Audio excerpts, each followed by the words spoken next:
Hello दोस्तों। आज की इस वीडियो में हम लोग पढ़ने जा रहे हैं आईएमआरई सब्जेक्ट, उसका जो दूसरा चैप्टर है। ठीक है ना दोस्तों, तो उसमें जो हमारा टॉपिक है सर्किट ब्रेकर, वो हम लोग पढ़ने जा रहे हैं।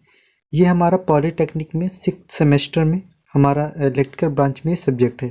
ठीक है ना दोस्तों, तो सबसे पहले हम लोग ये बात करते हैं कि सर्किट ब्रेकर क्या होता है, सर्किट ब्रेकर के टाइप्स कितने होते हैं। यहाँ पर हम लोग हर एक पॉइंट्स को बहुत ही अच्छे तरीके से देखेंगे। ठीक है ना दोस्तों, तो सबसे पहले हम लोग बात करते हैं सर्किट ब्रेकर की। तो सर्किट ब्रेकर जो होता है ये हमारा ऑन लोड डिवाइस होता है, यानी कि हमारी जब लाइन लोड होती है, यानी कि उस पर जब करंट जैसे फ्लो हो रहा है और तब हमें अगर सर्किट को कट करना है या फिर ऑफ करना है, तो वहाँ पर हम लोग सर्किट ब्रेकर का प्रयोग करते हैं। वैसे अगर हम लोग नॉर्मल की बात करें तो आपने देखा होगा कि आपके घरों में स्विच वगैरह होते हैं, बटन वगैरह होती हैं। तो जहाँ पर लो वोल्टेज होता है, जैसे अगर हम लोग सबसे मीडियम लो वोल्टेज की बात करें 240 वोल्टेज या फिर मीडियम वोल्टेज तक, तो हम कहीं ना कहीं स्विच वगैरह वगैरह का प्रयोग कर लेते हैं। लेकिन जहाँ पर हमारा वोल्टेज बहुत हाई होता है, जैसे 11 केवी, 132 केवी, ऐसे 240 केवी, ऐसे जब होता है बहुत ज़्यादा, जब हाई वोल्टेज होता है, वहाँ पर सर्किट को ऑन ऑफ करने के लिए हम लोग सर्किट ब्रेकर का प्रयोग करते हैं। ठीक है ना दोस्तों, अब जो सर्किट ब्रेकर होता है ये वर्क कैसे करता है, तो देखिए जो सर्किट ब्रेकर होता है इसको जो मतलब ऑर्डर देता है, रिले देता है। ठीक है दोस्तों, सबसे पहले क्या होता है, रिले उसको सेंस करता है फॉल्ट को, और फिर ये सर्किट ब्रेकर को हमारा कहीं क्या देता है, ऑर्डर देता है, और सर्किट ब्रेकर फिर हमारा क्या करता है, सर्किट को ब्रेक करता है। तो अब इसके बारे में इंपॉर्टेंट पॉइंट्स जानते हैं। तो सर्किट ब्रेकर एक ऐसा यंत्र है जो सामान्य अवस्था में परिपथ को हाथ के द्वारा या रिमोट कंट्रोल के द्वारा, यानी कि मैनुअली और रिमोट कंट्रोल दोनों के द्वारा हम लोग क्या कर सकते हैं, जोड़ अथवा तोड़ सकते हैं, किसको, परिपथ को। इसके बाद फॉल्ट समय में परिपथ को अपने आप तोड़ सकता है। अब जैसे क्या होता है कि यहाँ पर अगर हम लोग इसे ऑटोमेटिक बनाए हुए हैं, तो वहाँ पर रिले लगी होती है और रिले फॉल्ट को सेंस करके इसको ऑर्डर देती है सर्किट ब्रेकर को, और सर्किट ब्रेकर क्या करता है, सर्किट को तोड़ देता है। इसके बाद फॉल्ट परिपथ में परिपथ को रिमोट द्वारा अथवा मानव द्वारा भी जोड़ा जा सकता है, यानी कि वही बंद या फिर हटाया या जोड़ा जा सकता है। इसके बाद हम लोग बात करते हैं इसके ऑपरेटिंग प्रिंसिपल की, यानी कि ये काम कैसे करता है। तो हमेशा याद रखना कि जो जितने भी हमारे सर्किट ब्रेकर होंगे, कहीं ना कहीं उस पे हमारे दो पॉइंट्स होते हैं। एक तो उसमें एक हमारा फिक्स कांटेक्ट होगा और एक होगा मूविंग कांटेक्ट, जिनको हम लोग क्या कहते हैं, इलेक्ट्रोड कहते हैं। ठीक है ना दोस्तों, तो यहाँ पर जैसे कि लिखा भी हुआ है कि एक परिपथ वियोजक में दो चल संपर्क होते हैं, यानी कि दो संपर्क होते हैं, एक होता है चल संपर्क और दूसरा अचल संपर्क। इसी को इंग्लिश में बोलते हैं फिक्स्ड कांटेक्ट और दूसरा मूविंग कांटेक्ट, जिन्हें हम लोग क्या कहते हैं, इलेक्ट्रोड कहते हैं। सामान्य अवस्था में दोनों संपर्क एक दूसरे से क्या रहते हैं, मिले रहते हैं और तब एक दूसरे से अलग नहीं होते हैं। लेकिन जब कोई क्या होता है कि प्रदोष परिपथ के अंदर क्या आ जाता है, फॉल्ट उत्पन्न हो जाता है, तो आवश्यकता पड़ने पर दोनों संपर्कों को एक दूसरे से अपनी इच्छा अनुसार क्या देते हैं, हटा देते हैं। यानी कि जैसे फॉल्ट आता है तो उसे क्या कर देते हैं, हटा देते हैं। जब परिपथ में प्रदोष उत्पन्न होता है तो परिपथ वियोजक की ट्रिप कॉइल क्या होती है, एनर्जाइज्ड हो जाती है, और मैकेनिज्म के द्वारा जो मूविंग कांटेक्ट होता है उसको खींच लिया जाता है, और इस प्रकार से परिपथ वियोजक के दोनों संपर्क एक दूसरे से अलग हो जाते हैं। सिंपल सा मतलब इसका ये होता है कि जो हमारा सर्किट मतलब दो कांटेक्ट होते हैं, एक फिक्स्ड और एक मूविंग कांटेक्ट, और इसमें एक होती है हमारी ट्रिप कॉइल। क्या होती है, ट्रिप कॉइल। जैसे जैसे ही फॉल्ट होता है तो ट्रिप कॉइल एनर्जाइज हो जाती है, और उससे क्या कर देता है, मूविंग कांटेक्ट हमारा उस फिक्स्ड कांटेक्ट से हट जाता है, और हमारा सर्किट क्या हो जाता है, टूट जाता है, और फिर हमारा जो पार्ट्स हैं, जो इक्विपमेंट्स हैं, वो फॉल्ट होने से मतलब उनसे प्रॉब्लम होने से बच जाती है। अब सर्किट ब्रेकर को अगर हम उनके वर्गीकरण की बात करें, तो जो सर्किट ब्रेकर है, तो देखो उसमें क्या होता है कि जैसे हमें पता है कि जब भी हमारे दो कांटेक्ट, जैसे अगर ये हमारे कांटेक्ट मिले हुए, लेकिन जैसे ही ये अलग हुए तो इनके बीच क्या आ गया, गैप आ गया। ठीक है ना दोस्तों, यानी कि इनके बीच क्या होता है कि कैपेसिटर एक फॉर्म हो गया, और यहाँ पर बहुत ही तेज़ी के साथ क्या होगा कि आर्क उत्पन्न होती है। क्या उत्पन्न होती है, आर्क उत्पन्न होती है। अब इस अगर ये बहुत ज़्यादा आर्क तेज हुई तो आसपास जो इक्विपमेंट्स है, हो सकता है वहाँ पर क्या लग जाए, आग भी लग जाए। तो इन्हीं सबको कम करने के लिए, आर्क को कम करने के लिए हम लोग कई सारे मेथड्स, यानी कि इक्विपमेंट्स मतलब ऐसे पदार्थ यूज करते हैं जो कि आर्क को क्या करते हैं, कम करते हैं या बिल्कुल ख़त्म कर देते हैं। ठीक है ना दोस्तों, तो देखो जैसे अगर इसके वर्गीकरण की बात करें, सर्किट ब्रेकर के वर्गीकरण, तो ये वोल्टेज के भी आधार पर होता है, इसकी कैपेसिटी कितनी है उस आधार पर भी होता है, उसमें जो हम लोग मीडियम, आग को बुझाने वाला मीडियम यूज कर रहे हैं उसके आधार पर भी होता है।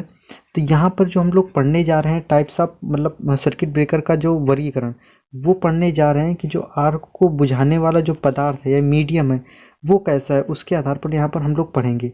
तो यहाँ पर जो हमारे मोस्ट इंपॉर्टेंट वो होते हैं oil circuit breaker, SF6 circuit breaker, ठीक है। लेकिन यहाँ पर हम लोग हर एक सर्किट ब्रेकर की बात करेंगे, उसके डायग्राम के बारे में बात करेंगे, ठीक है ना दोस्तों।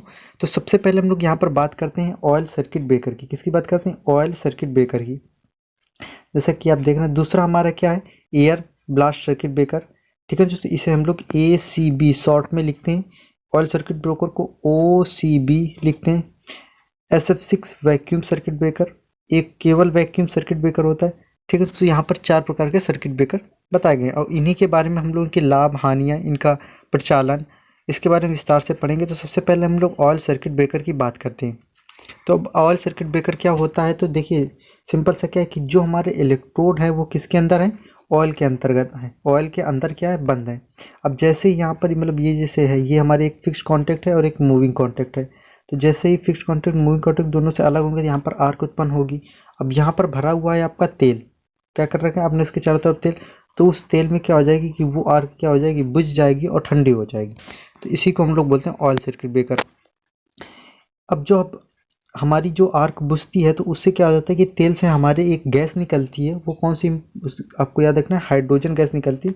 ये आपको मोस्ट इंपॉर्टेंट बात याद रखनी है, ठीक है ना दोस्तों। तो इस प्रकार के परिपथ में आर्क को बुझाने के लिए विद्युत रोधी माध्यम के रूप में विद्युत रोधी तेल का प्रयोग किया जाता है।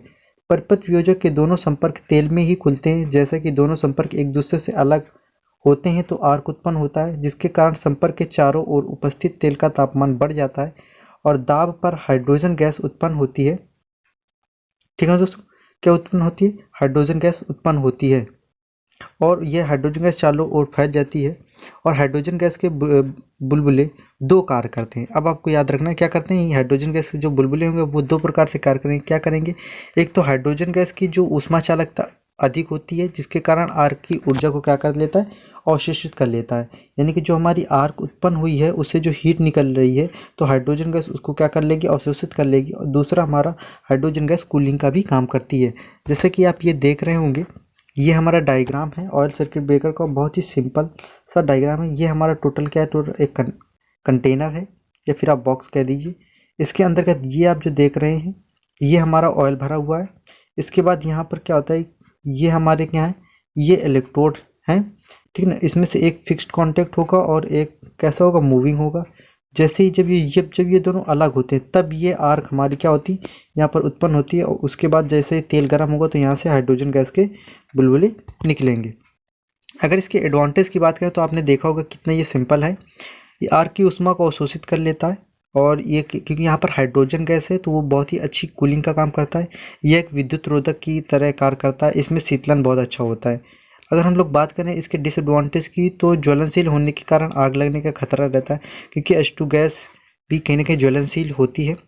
वायु के साथ मिलकर ये विस्फोटक का रूप कार्य करता है। तेल का विघटन होने से इसकी डाइलेक्ट्रिक स्ट्रेंथ दिन पर दिन कम होती जाती है। यानी कि जैसे जो तेल है वहाँ पर आर्क उत्पन्न होती है उसमें कहीं ना कहीं इम्प्योरिटी आएगी, तो इस तरीके से उसका कहीं ना कहीं डाइलेक्ट्रिक स्ट्रेंथ कम होता जाएगा। अब हम लोग बात करते हैं ऑयल सर्किट ब्रेकर, जो arc control oil circuit breaker होता है उसके बारे में हम लोग बात करते हैं। तो साधारण रोक तेल परिपथ वियोजक को ऊपर समझाया गया। इस परिपथ वियोजक में आर्क पर नियंत्रण करने के लिए किसी विशेष प्रकार की युक्ति का प्रयोग नहीं किया गया है, जिसके कारण आर्क लंबे समय तक बनी रहती है। जबकि ये आवश्यक है कि आर्क पर क्या करें हम लोग? जल्दी से तथा संपर्कों के बीच कम दूरी होनी चाहिए, जिसके कारण आर्क पर नियंत्रण करने के लिए कुछ विधियां सर्किट ब्रेकर में अपनाई जाती हैं। इस प्रकार के सर्किट ब्रेकर को आर्क कंट्रोल सर्किट ब्रेकर कहते हैं। अब क्या होता है कि जैसे यहाँ पर अगर हम लोग जैसे अब आर्क को कैसे कंट्रोल करेंगे, क्योंकि अगर बहुत ज़्यादा देर तक आर्क रहती है तो भी कहीं ना कहीं प्रॉब्लम होती है। तो 2 प्रकार से आप उसी प्रकार से ये बन जाते हैं। एक हो जाता है सर्किट ब्रेकर, एक हो जाता है फोर्स। सेल्फ ब्लास्ट का मतलब होता है उसमें अपने ही आप मतलब जैसे आर्क हुई तो उसमें अपने आप वो मतलब ब्लास्ट हो, यानी कि जो एयर हो वो अपने आप जाए। लेकिन फोर्स ब्लास्ट में हम लोग क्या करें? एयर को मतलब बाहर से फोर्सफुली भेजेंगे, ठीक है ना दोस्तों। तो इस प्रकार के इसमें सुदृढ़ विद्युत रोधी पात्र को काम में लाया जाता है। आर्क उत्पन्न होने के कारण गैस उत्पन्न होती है, जिसके अंतर्गत दाब उत्पन्न होता है। क्योंकि पात्र यानी कि पॉट का साइज छोटा होता है तब प्रदोषी अवस्था में पात्र के अंदर अत्यधिक दाब उत्पन्न होता है, जिसके कारण ऑयल गैस के ऊपर एक बल काम करने लगता है। पात्र के अंदर आर्क के चारों ओर ऑयल एक गैस घूमने लगता है जिसके कारण आर्क स्वतः ही बुझ जाती है। पात्र के अंदर बनने वाले दाब प्रदोषी धारा के मान पर निर्भर करता है, क्योंकि दाब स्वतः ही आर्क के द्वारा उत्पन्न होती है। इस प्रकार के सर्किट ब्रेकर को स्वतः उत्पन्न दाब oil circuit breaker, self generated oil circuit breaker भी कहते हैं। ठीक है ना दोस्तों। तो आप ये देखिए, ये हमारा है कैसे, ये सेल्फ का है और ये हमारा फोर्स्ड का है। ठीक है दोस्तों।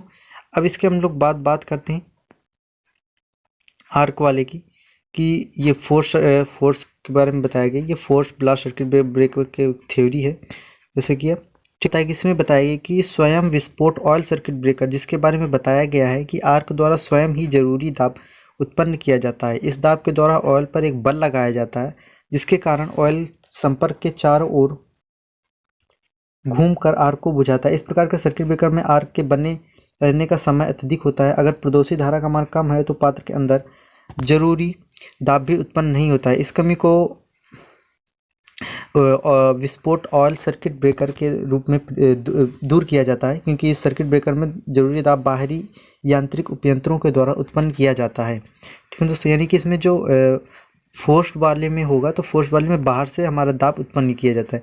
ये उसका डायग्राम है दोस्तों, जैसे कि आप देख रहे होंगे। ये हमारा है किसका, ये फोर्स्ड का है, फोर्स्ड। अब इसके बाद हम लोग बात करते हैं एयर ब्लास्ट सर्किट ब्रेकर की। तो इस प्रकार के परिपथ वियोजक उच्च दाब पर कार्य करते हैं। किस पे काम करते हैं, उच्च दाब पर काम करते हैं। वायु झोंकों का प्रयोग आर्क को दबाने अथवा बुझाने के लिए किया जाता है। ब्लास्ट वाल्व के द्वारा वायु झोंकों को दोनों संपर्कों के बीच प्रवाहित किया जाता है। इस स्थिति में दोनों संपर्क खुले रहते हैं। वायु का झोंका आर्क को ठंडा करता है और आर्क के रास्ते में उत्पन्न आर्किंग पदार्थों को हटाता है। इसमें संपर्कों के बीच उपस्थित माध्यम का वायु का डाइलेक्ट्रिक स्ट्रेंथ बहुत तेजी से बढ़ता है और आर्क को क्या कर देता है, बुझा देता है। इसके बाद एडवांटेज की बात करते हैं तो इसमें कोई आग लगने का खतरा नहीं रहता, किसी उसमें तेल वगैरह नहीं होता है। वायु के जो तेज झोंके होते हैं वो जो उसमें बीच में अवशिष्ट पदार्थों को बहुत ही आसानी से हटा देता है। इसका जो आकार होता है, क्योंकि यहाँ पर हम लोग एयर को डाइलेक्ट्रिक तरह यूज कर रहे हैं, तो बहुत ही छोटा होता है। आर्किंग ऊर्जा की कमी के कारण ये परिपथ उन पर अत्यधिक उपयोगी होता है जहाँ तेज प्रचालन की आवश्यकता होती है। ठीक है दोस्तों। और ये चौथा पॉइंट, दोनों संपर्कों के मध्य डाइलेक्ट्रिक स्ट्रेंथ का मान अत्यधिक तेजी से बढ़ता है, जिसके कारण आर्किंग बहुत ही छोटा हो जाता है। इसके बाद इसके हानियों की बात करें तो वायु में आर्क को बुझाने की घटिया गुण होता है। वायु झोंका प्रतिरोध वियोजक बहुत ही संवेदनशील होता है। वायु झोंका प्रवाह के लिए अलग से कंप्रेसर प्लांट की आवश्यकता होती है, इसका अनुरक्षण व्यय बढ़ जाता है। इसके बाद हम लोग types of air blast circuit breaker की बात करते हैं। तो ये हमारे देखो, ये types of air circuit breaker, यहाँ पर हम लोग एयर को किस तरीके से ले जा रहे हैं ये इसके आधार पर है। जैसे ये पहला हमारा है एक्सियल, यानी कि उसकी एक्सिस के मूविंग, यानी कि इलेक्ट्रोड के एक्सिस पे ही हमारी कैसे एयर को प्रवेश कराया जा रहा है। दूसरा है क्रॉस, यानी कि जैसे ये हमारे इलेक्ट्रोड है और उसके ये कैसे जा रहा है, उसको क्रॉस कर रहा है। फिर तीसरा है रेडियल ब्लास्ट। रेडियल ब्लास्ट का मतलब ये देखो, ऐसे कैसे रेडियस रूप में, त्रिज्यीय रूप में यहाँ पर क्या प्रवेश कर रही है, वायु प्रवेश कर रही है। तो इस प्रकार से ये 3 प्रकार के होते हैं। ये आप देख सकते हैं, ये टोटल आपका बना हुआ है ये। ठीक है दोस्तों। तो इस तरीके से आप देख सकते हैं। यहाँ पर देखिए ये 2 तरीके से, एक तो देखो हॉरिजॉन्टल है और एक वर्टिकल है। ठीक है। तो ये दोनों ही डायग्राम आपके एयर ब्लास्ट सर्किट ब्रेकर के हैं। मोस्टली जो ये वाला डायग्राम होता है वो ज़्यादा आपको देखने को मिलेगा। ठीक है। तो इसमें आप देख रहे हैं कि क्या होता है कि यहाँ से हमारी एयर फ्लो होती है। जैसे ही कांटेक्ट हमारा फिक्स्ड कांटेक्ट और मूविंग कांटेक्ट यहाँ से हटते हैं तो वहाँ के बीच क्या ये आर्क उत्पन्न होती है, और आर्क जैसे उत्पन्न होगी तो यहाँ से बहुत तेजी के साथ वायु जाएगी, और वायु जाने से क्या हो जाएगी, ये आर्क ऐसे क्या हो जाएगी, आर्क स्प्लिटर में फैल जाएगी। ठीक है दोस्तों। इसके बाद हम लोग बात करते हैं सल्फर हेक्साफ्लोराइड सर्किट ब्रेकर की। ठीक है। तो देखिए ये जो है ये मोस्ट इम्पॉर्टेंट है। तो इस बाकी सल्फर हेक्साफ्लोराइड और एक जो हमारा नेक्स्ट है वैक्यूम सर्किट ब्रेकर, इसके बारे में हम लोग इसका नेक्स्ट वीडियो में बताएंगे, नहीं तो वीडियो हमारा बहुत ही ज़्यादा लेंथी हो जाएगा। तो दोस्तों अगर ये इसको सब्सक्राइब कर लीजिए, और ये सारी की सारी पीडीएफ्स आपको हमारे टेलीग्राम चैनल पर मिल जाएंगी। टेलीग्राम चैनल का नेम है हमारा पॉलीटेक्निक लर्निंग 77। ठीक है दोस्तों। जो हमारे यूट्यूब चैनल का नाम है वही हमारा टेलीग्राम चैनल का नाम है। उसकी लिंक डिस्क्रिप्शन पे भी मिल जाएगी, वहाँ आपको सारे नोट्स प्रोवाइड कर दिए जाएंगे। ठीक है ना दोस्तों। तो दोस्तों अगर थोड़े से भी वीडियो हेल्पफुल लगे तो प्लीज़ हमारे चैनल को सब्सक्राइब कीजिए, वीडियो को लाइक शेयर, एंड अगर कोई भी प्रॉब्लम्स हो तो आप कमेंट करके बता सकते हैं। ठीक है ना दोस्तों, थैंक यू दोस्तों।